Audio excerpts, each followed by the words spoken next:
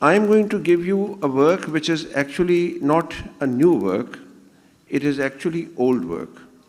I did this for a long time back, and for my book, Language and Politics in Pakistan, and I know that in a conference one should give new work. I fully apologize to you for this, and I had told the organizers of the conference not to invite me because I do not have new work, I work on other areas, but they said there'll be new people there, so here I am. Thank you very much. Okay. Next one. Language is connected with power and politics. I'll define what power is, what I mean by power. By power, I mean that which makes you gratify yourself.